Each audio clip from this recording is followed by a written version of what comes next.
안녕하세요, 여러분. 오늘 제가 털어놓을 이야기는 정말 말하기조차 힘든 이야기입니다. 하지만 혹시라도 저와 비슷한 상황에 계신 분들이 계시다면 제 경험이 조금이나마 도움이 되길 바라는 마음으로 용기를 내어 말씀드리려고 합니다. 저는 올해 35살, 결혼한 지 8년 차인 평범한 주부 지은입니다.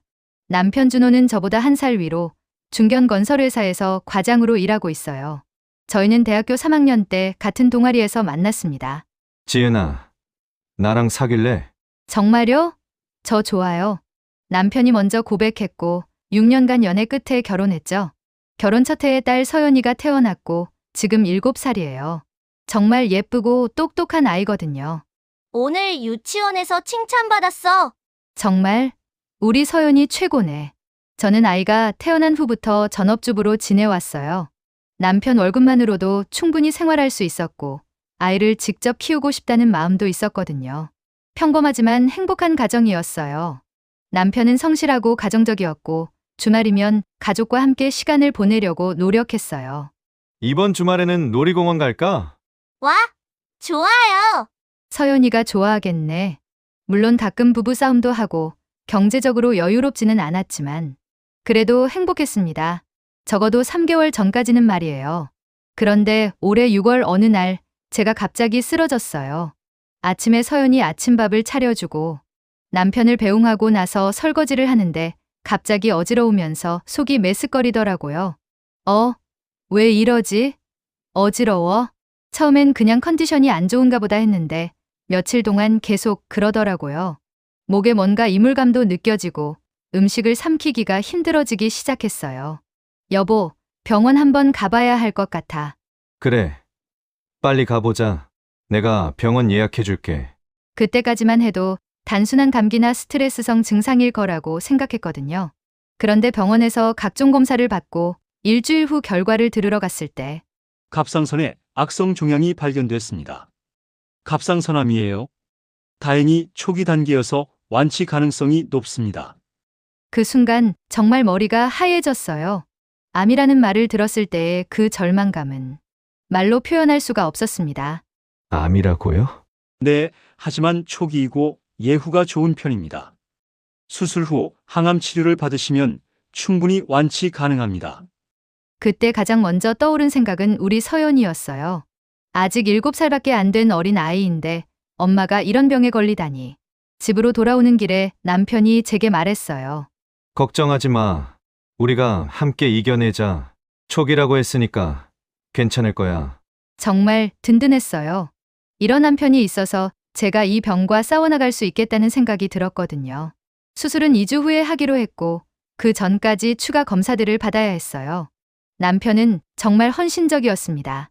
병원 진료 때마다 회사 일 조정해서 함께 따라와 주고 내가 다 할 테니까 너는 치료에만 집중해. 집안일도 많이 도와주고 서연이 돌보는 것도 전보다 훨씬 적극적으로 해줬어요. 엄마가 아프시니까 아빠가 오늘은 밥 해줄게. 아빠가 요리해요? 신기해.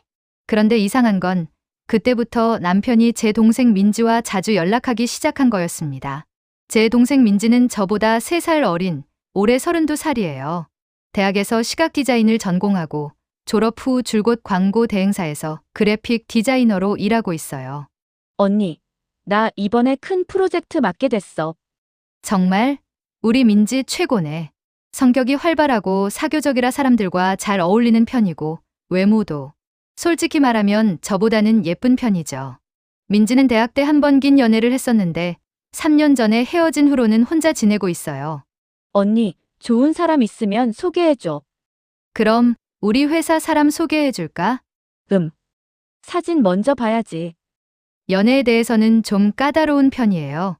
원래 저희 남편과 민지는 그렇게 가깝지 않았어요. 제가 남편이랑 연애할 때부터 계산해봐도 벌써 14년인데 그동안 민지와 남편은 가족 모임이나 명절 때나 만나서 인사 정도 하는 사이였거든요. 형부는 좋은 사람 같긴 한데 좀 재미없어. 처제는 좀 애 같다. 그냥 그런 사이였어요. 그런데 제가 병에 걸린 후 남편이 민지에게 자주 안부를 묻기 시작했어요. 민지, 요즘 어떻게 지내? 언니가 아픈 거 알고 많이 걱정하더라. 처음엔 제가 아프니까 처제를 더 챙기려고 하는 거라고 생각했어요. 실제로 민지도 제가 아프다는 소식을 듣고 정말 많이 걱정했거든요. 언니, 정말 괜찮아? 내가 뭐든지 해줄게. 괜찮아, 민지야. 초기라고 하니까 걱정하지 마. 병원에 면회 가도 돼. 그럼 와줘, 고마워. 그때는 정말 고마웠어요.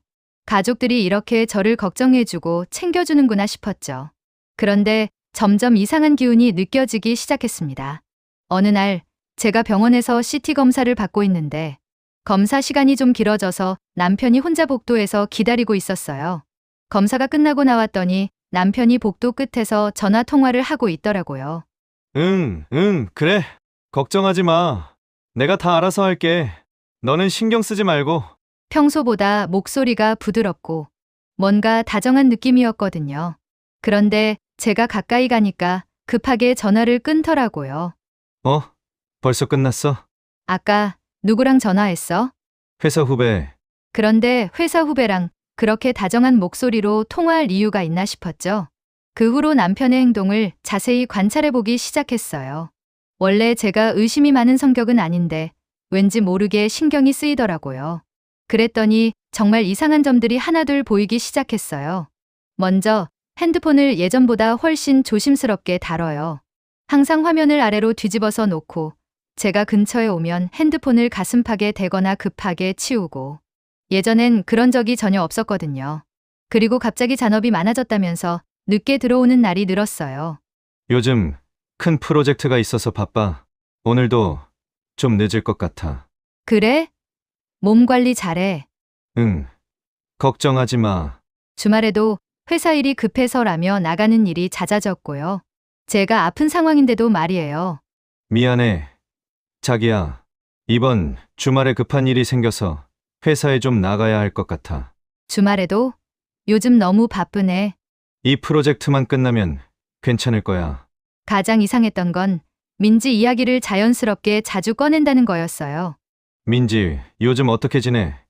혼자 살아서 밥은 잘 챙겨 먹나? 그냥 그런 것 같은데? 민지, 회사에서 스트레스 많이 받는다더라. 우리가 좀 더 신경 써줘야겠어. 그래, 나도 걱정이긴 해. 민지한테 가끔 안부나 물어봐도 되겠지? 그럼 고마워. 민지도 언니가 아프다고 많이 걱정하고 있을 텐데 오빠가 신경 써주면 민지한테도 큰 힘이 될 거야. 남편이 민지에 대해서 이야기할 때의 표정이나 목소리 톤이 예전과 달랐어요. 뭔가 더 부드럽고 관심이 많아 보였거든요. 수술은 성공적으로 끝났어요.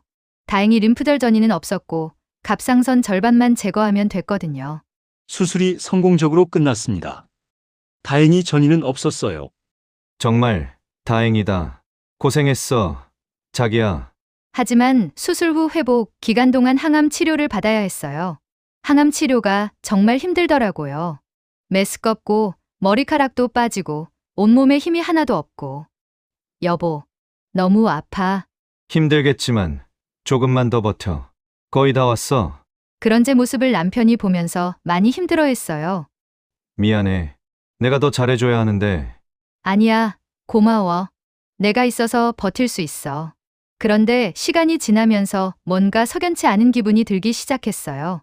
그리고 민지가 예전보다 저에게 연락을 잘 안 하기 시작했어요. 원래는 2, 3일에 한 번씩은 연락하곤 했는데 갑자기 일주일씩 연락이 없더라고요. 민지야, 뭐해? 언니, 미안.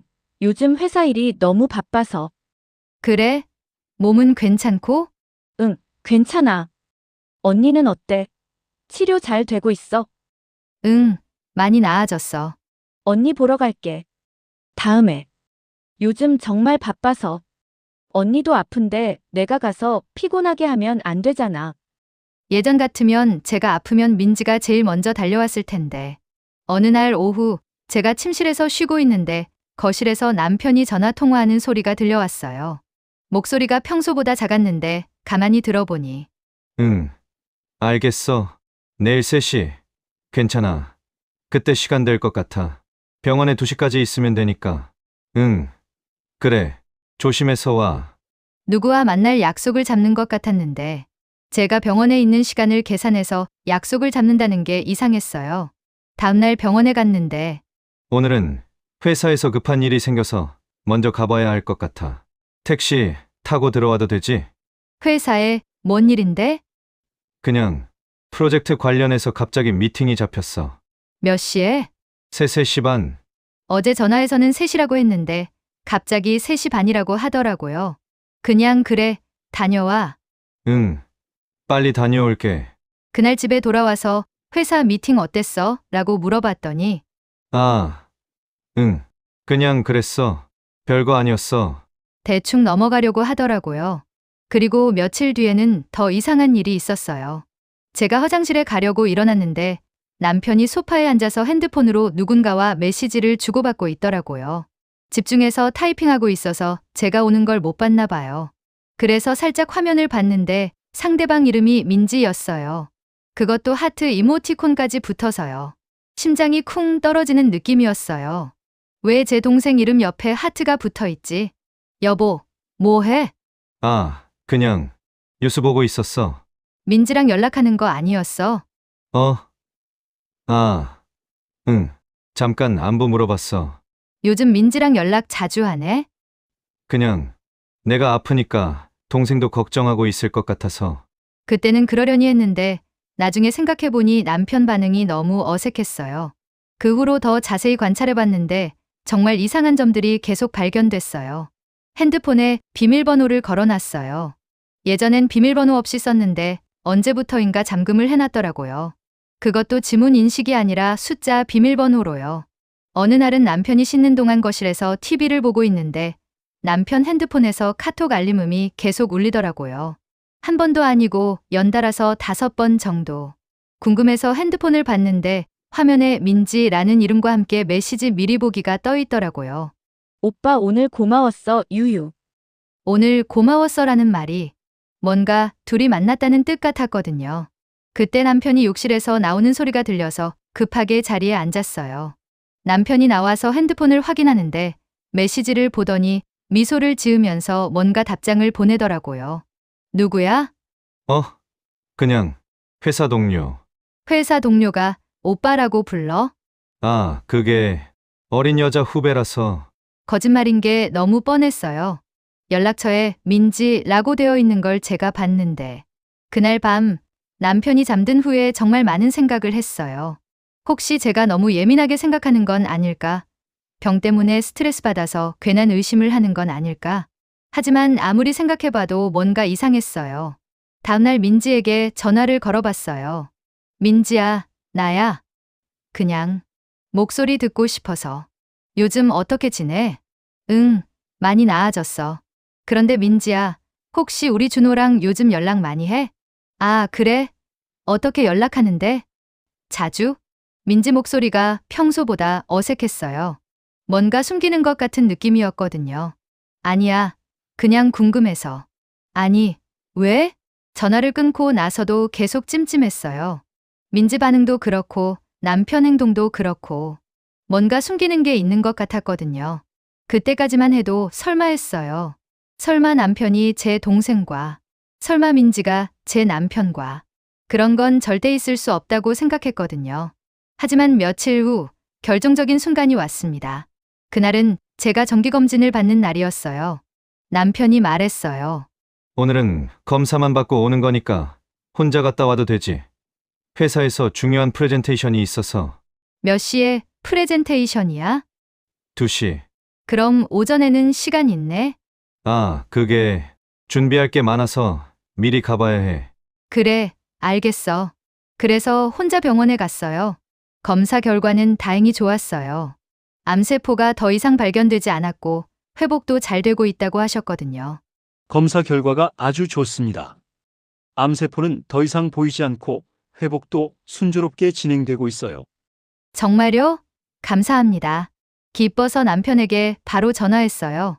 전화로 여보, 검사 결과 나왔어. 정말 좋다고 하더라. 정말 다행이다. 축하해. 고마워. 그런데 프레젠테이션은 어떻게 됐어? 어? 아, 그게 아직 안 끝났어. 좀 길어지고 있어. 그래? 그럼 나 먼저 집에 갈게. 응, 고생했어. 집에서 쉬고 있어. 그런데 집에 와서 점심을 먹고 있는데 문득 민지한테도 좋은 소식을 알려줘야겠다는 생각이 들었어요. 그래서 민지에게 전화를 걸었어요. 민지야, 언니, 응, 오늘 병원 갔다 왔는데 검사 결과가 정말 좋다고 하더라. 정말 다행이다. 축하해. 그런데 민지 목소리 뒤로 뭔가 소음이 들렸어요. 카페 같은 곳에서 나는 소리였는데 그것보다 더 이상한 건 남자 목소리가 들린 거였어요. 남자 목소리 작게 누구야? 그 목소리가 우리 남편 목소리와 너무 비슷했어요. 민지야, 너 지금 어디에 있어? 나 그냥 회사 근처 카페에 있어. 점심시간이라서. 혹시 누구랑 같이 있어? 아니야, 혼자 있어. 거짓말이었어요. 분명히 남자 목소리가 들렸는데. 그래? 그럼 나중에 또 통화하자. 언니 정말 다행이다. 이제 완전히 나은 거네. 전화를 끊고 나서 정말 많은 생각이 들었어요. 설마, 정말 설마. 민지가 지금 남편과 함께 있는 건 아닐까?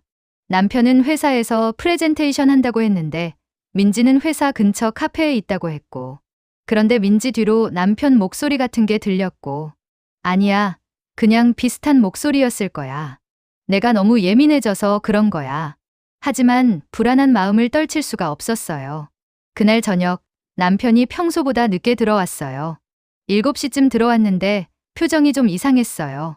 뭔가 죄책감이 느껴지는 표정이었거든요. 프레젠테이션 어땠어? 아, 그냥 무난하게 끝났어. 오래 걸렸네? 2시에 시작한다고 했는데. 그게 질의응답이 길어져서 그리고 뒤처리도 있고. 그런데 남편 셔츠에서 향수 냄새가 났어요. 제가 쓰는 향수가 아닌 다른 향수 냄새였거든요. 그리고 그 냄새가 민지가 평소에 쓰는 향수 냄새와 비슷했어요. 여보, 너 향수 뿌렸어? 향수. 아니야. 그런데 향수 냄새가 나는데? 아, 그래. 엘리베이터에서 다른 사람 향수 냄새가 옮아왔나 봐. 그날 밤 남편이 샤워하는 동안 정말 용기를 내서 핸드폰을 확인해 봤어요. 평소 같으면 절대 안 할 짓인데 그때는 정말 미칠 것 같았거든요. 핸드폰은 비밀번호로 잠겨 있었어요. 혹시나 해서 우리 딸 생일을 입력해 봤는데 틀렸고 우리 결혼 기념일도 틀렸어요. 그런데 마지막으로 민지 생일을 입력했더니 열렸어요. 그 순간부터 제 인생이 완전히 뒤바뀌었습니다. 문자 목록을 확인하는데 제일 위에 민지와의 대화창이 있더라고요. 그것도 매일매일 주고받은 흔적들이요. 스크롤을 위로 올려서 대화의 시작 부분을 확인해 봤어요.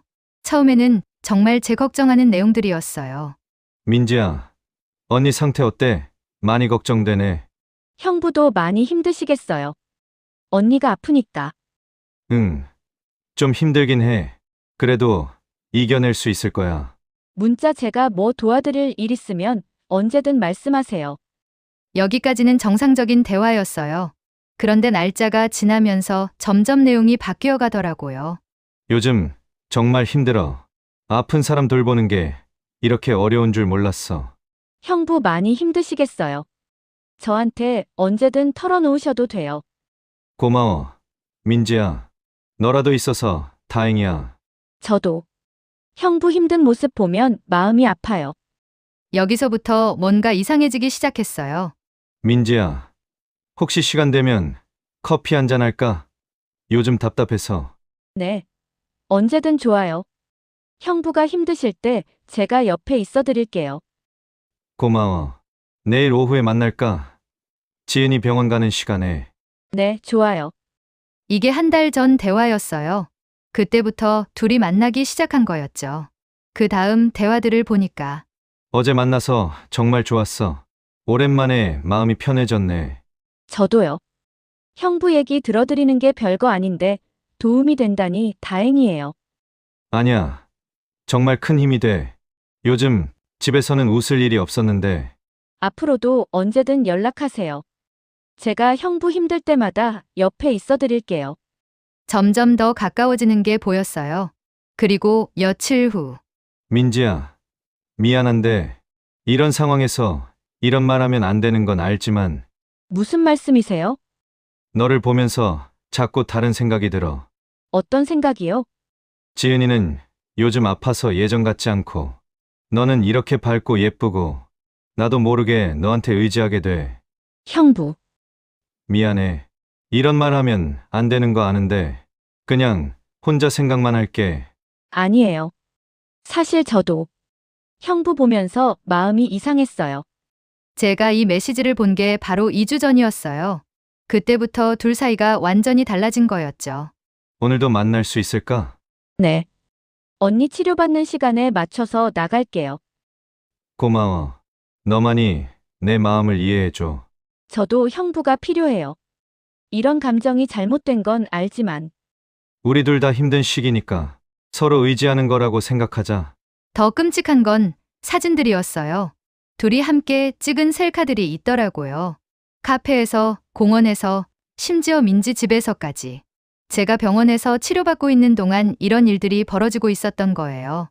그리고 가장 최근 메시지들. 어제 정말 행복했어. 이런 감정 느껴본 지 오래됐네. 저도요. 하지만 언니한테 미안해요. 나도. 하지만 지금 내게는 내가 필요해. 이 힘든 시간을 버틸 수 있게 해주는 건 너뿐이야. 형부, 사랑해요. 나도 사랑해. 그 순간 정말 머리가 하얘졌어요. 제가 생명을 걸고 병과 싸우고 있는 동안 남편과 제 친동생이 사랑한다고 고백하고 있었던 거예요. 더 보고 싶지 않았지만 카카오톡 선물함을 확인했어요. 남편이 민지에게 보낸 선물들이 쭉 있더라고요.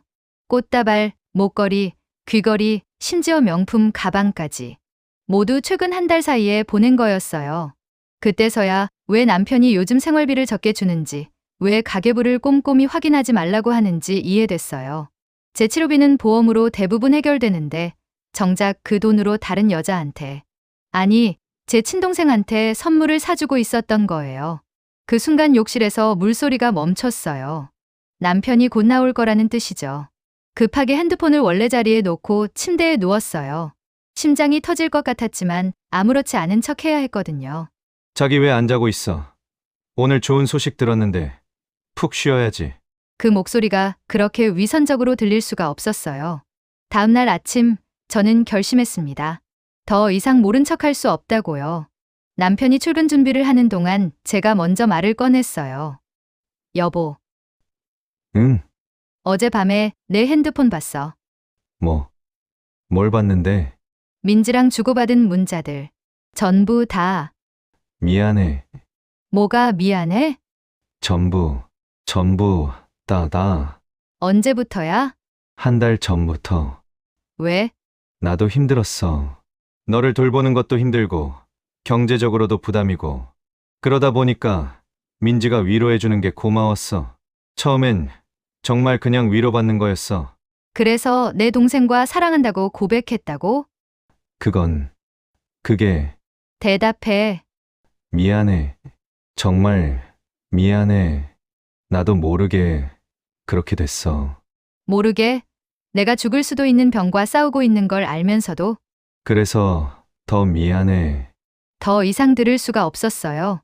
민지에게도 전화했어요. 민지야, 나야. 언니, 목소리만 들어도 알 수 있었어요. 민지도 다 알고 있다는 걸요. 형부랑 사귀고 있다며? 언니. 미안해. 뭐가 미안해? 나도 모르게 이렇게 됐어. 처음엔 정말 형부가 힘들어하셔서 위로해드리고 싶었을 뿐이었어. 그래서 내 남편을 사랑하게 됐다고? 언니, 대답해. 내 남편을 사랑한다고? 전화로 울면서. 응. 그 한마디가 저에게 마지막 일격이었어요. 그럼 나는 뭐야? 내가 죽기를 바랐어. 아니야. 그런 게 아니야. 그럼 뭐야?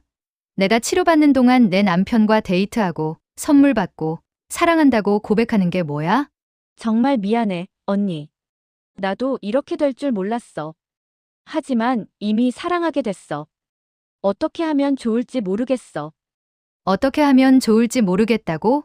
간단해. 당장 끝내. 그건 안 돼. 왜 안 돼? 우리 진짜 사랑해. 그리고 형부도 이제 언니보다 나를 더 필요로 해.